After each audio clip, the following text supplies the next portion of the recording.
GM Viktor Korchnoi 1931 to 2016 was a Soviet and later Swiss grandmaster who achieved nearly every possible chess success in a roughly 70-year career approximately from 1945 to 2015, other than a world championship. He played in 10 candidates tournaments over nearly 30 years from 1962 to 91, winning 2 of them but never becoming champion. Korchnoi was also a 4-time Soviet chess champion and 5-time Swiss champion, winning his last of the latter in 2011 at the age of 80. Mijo Udovcic, September 11, 1920, April 8, 1984, was a Yugoslavian chess player who became the first Croatian grandmaster in 1962. Jointly with Borislav Ivkov, he won the Yugoslav championships in 1963. Udovcic gained the title of international master in 1957 and became a grandmaster in 1962. He was the first Croatian player to attain the grandmaster title. Chessmetrics gives his highest rating at 2,618 in January 1953, which places him 39th in the world at that time. As well as being a top chess player, Udovcic worked as a judge. Viktor Korchnoi White versus Mijo Udovcic Black played at October Revolution 50, 1967, Leningrad, URSS. Viktor Korchnoi, born in 1931 in Leningrad, is probably the strongest player never to be crowned world champion. He has won over 150 tournaments during his long and eventful career and has defeated most of his rivals in match play, including Tigran Petrosian, Boris Spassky, Mikhail Tal, Ben Larsen, and many others. Korchnoi is best known as a great strategist and counterattacker, but he's no slouch in the direct attack department either, as the following brilliancy demonstrates. d4, e6, e4, d5, knight d2. The French defense is a sturdy but often confusing opening that appeals to counterattackers and players with a preference for closed or blocked positions. The pace of the play is slower than a knight or for Dragon Sicilian. White has slightly greater control of the center, but black has good counterattacking possibilities. The main drawback from black's point of view is activating his light-squared bishop, which is obstructed by the e6 pawn.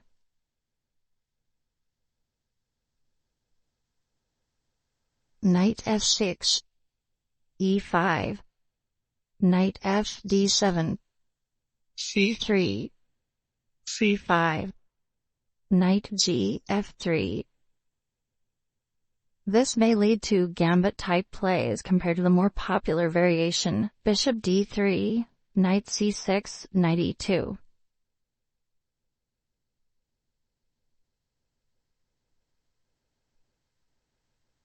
Knight c6, bishop d3, queen b6, castle kingside. White offers his d-pawn in return for a strong lead in development. The key to the gambit is the position of white's queen. If the white queen can somehow find her way over to black's kingside, then white should be in very good shape. If not, black should have no problems at all defending.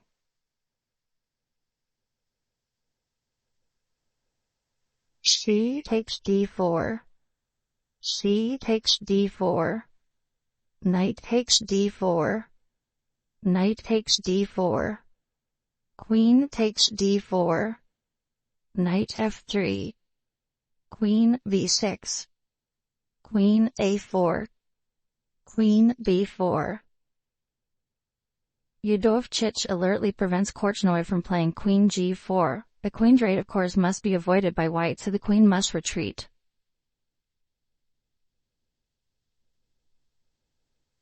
Queen c2, h6.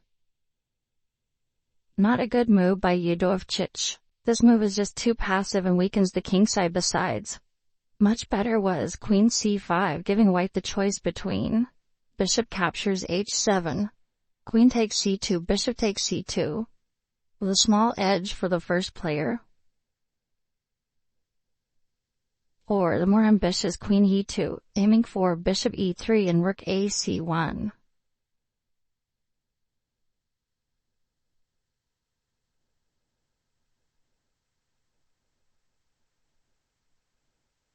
Bishop d2. Queen b6. If Udovcic attempts to trade queens with queen c5, Korchnoi could simply then play queen a4. Black no longer is available. That inner position move queen b4.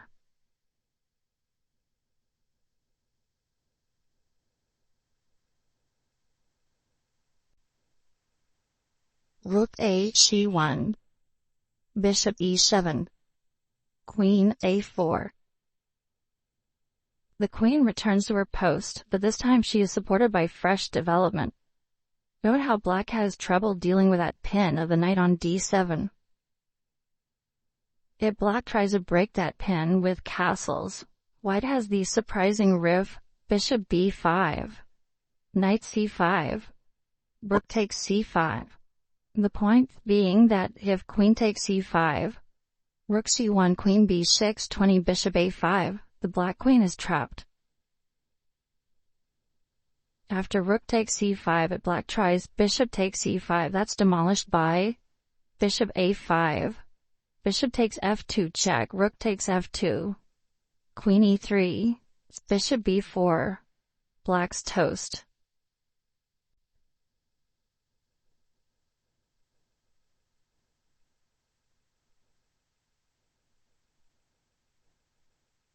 Queen d8. Udovcic had to bring the queen back to the start square for defensive reasons, but from here forward it's clear that white, thanks to all of his aggressively placed pieces and safe king, has a clear advantage.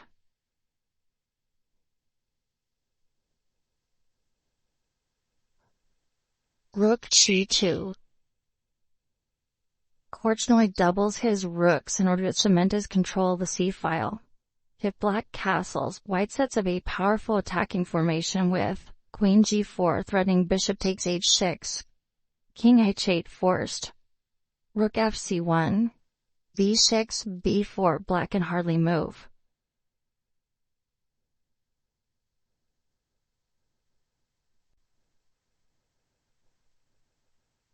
Black's pieces have very little scope and white is poised to attack and invade at will on both sides of the board. Udovcic makes the drastic decision to abandon the plan of castling altogether and moves his king out of the pin. King f8.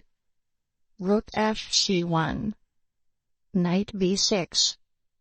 Queen g4. Bishop d7. Bishop a5. Korchnoi keeps black tied up by pinning the knight, which also happens to be one of black's only active pieces.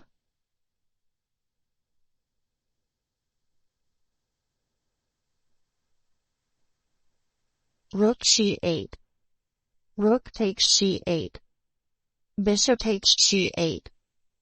Bishop b4. Korchnoi seizes the chance to trade off dark-squared bishops in his calculated variations like bishop takes b4, queen takes b4 check, king g8, queen a5 attacking that pawn on a7, a6 meeting that threat, queen takes b6 a nice queen sack, queen takes b6 rook takes c8 check with mate next move.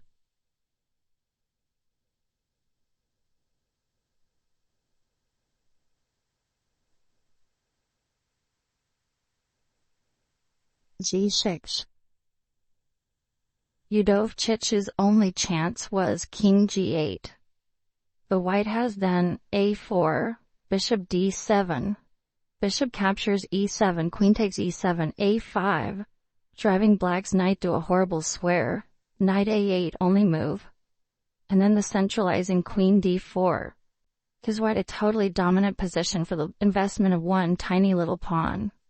Now, Viktor the Terrible decides the game with a spectacular combinative assault.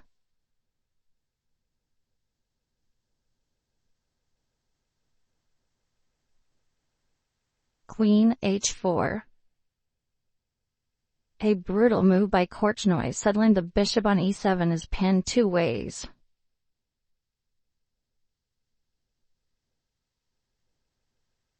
g5. But of course if bishop takes b4, queen takes d8 check, white wins. and bishop takes h4 is illegal. That leaves only the game continuation and king e8 as viable defenses for black. And let's see what happens after king e8. I think that's best answered by the simple queen f4, preparing a strike on the queen side with a2, a4. After queen f4, black tries to drive the queen away with g5. White says, "Be my guest," and then plays queen d4. Happy the black has further weakened his position. Nevertheless, king e8 was probably black's best chance.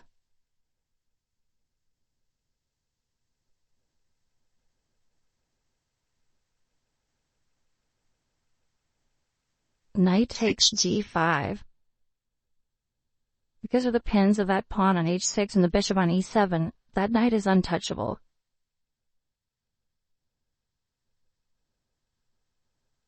King d8.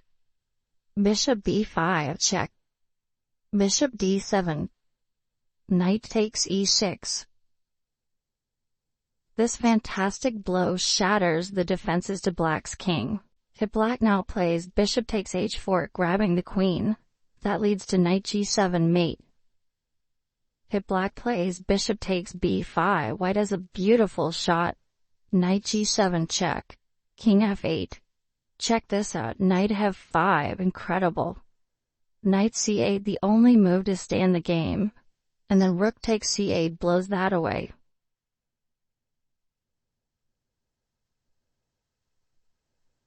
In the game continuation, Korchnoi had to calculate that he could decisively bring up reserves to finish off the attack, before black could organize a defense. F takes e6. Queen h5 check. King f8.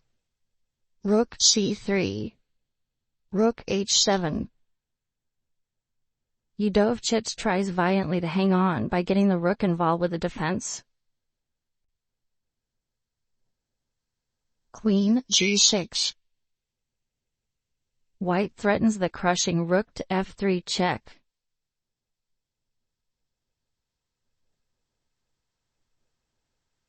Rook g7. Queen takes h6.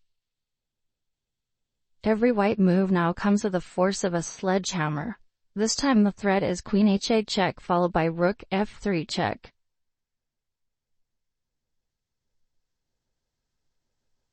Bishop takes b5. Let's say black plays king g8, that doesn't help at all, because white wins with rook h3.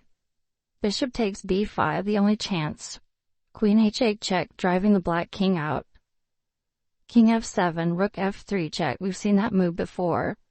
King g6, rook g3 check. King f5. And now just queen takes g7.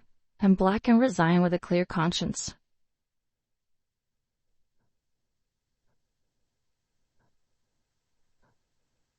Rook g3. Mr. Udovcic resigned when he noted that the best defense, king e8, leads to total absolute obliteration after rook takes g7, king d7, bishop takes e7. Woo, now that was an attacking game.